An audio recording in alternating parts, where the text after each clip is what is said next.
Nuestro pasaje final de los 5 es Segunda de Pedro 3, del 10 al 13. Ahora bien, este pasaje está dominado por un lenguaje de juicio y destrucción, por lo que parece, a simple vista, contradecir la idea de la renovación de todas las cosas. Sin embargo, hay dos declaraciones positivas sobre la salvación entre todo el lenguaje de juicio. La primera se encuentra en el versículo 10. Pero el día del Señor vendrá como un ladrón. Los cielos pasarán con un estruendo, los elementos serán destruidos por el fuego, y la tierra y sus obras serán halladas. Ahora, he traducido este versículo de manera bastante literal. El verbo griego al final del versículo 10 claramente significa ser hallado o descubierto. Sin embargo, los que conocen la versión Reina Valera 60 podrían recordar que la traducción es serán quemadas. ¿De qué se trata? ¿Será la tierra destruida, quemada, incinerada al regreso de Cristo? ¿O será hallada o descubierta la tierra tras el juicio purificador del fuego? Ahora resulta que quemadas y halladas no son dos traducciones diferentes de un mismo verbo griego. Más bien están traduciendo dos verbos griegos diferentes. Los manuscritos griegos del Nuevo Testamento que estaban disponibles hace 400 años, cuando se tradujo la versión Reina Valera, efectivamente tiene el verbo quemar.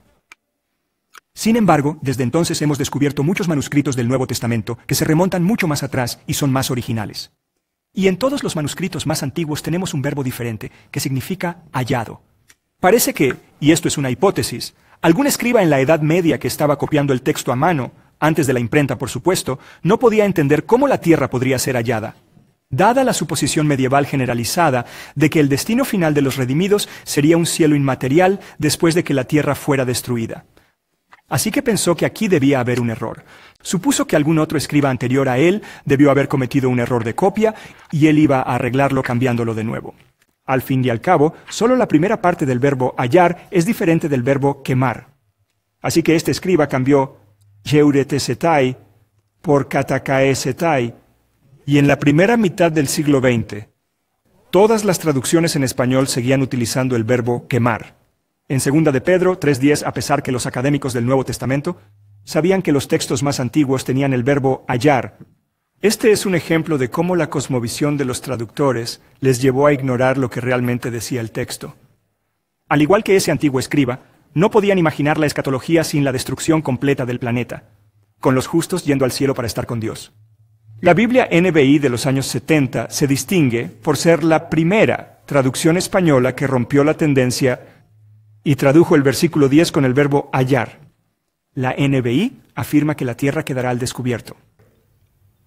Después de la NBI, la mayoría de las traducciones al español también han seguido la tendencia, así que la PDT dice que la tierra quedará expuesta. La Biblia NRSV afirma que será revelada. Todas estas son formas de interpretar lo que significa hallar.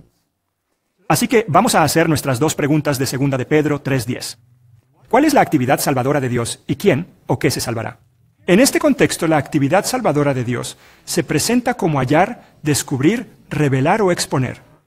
Y el objeto o recipiente de esta actividad es la tierra. En términos técnicos, se refiere a la tierra y a todas sus obras, que son las acciones humanas justas que son sometidas al juicio.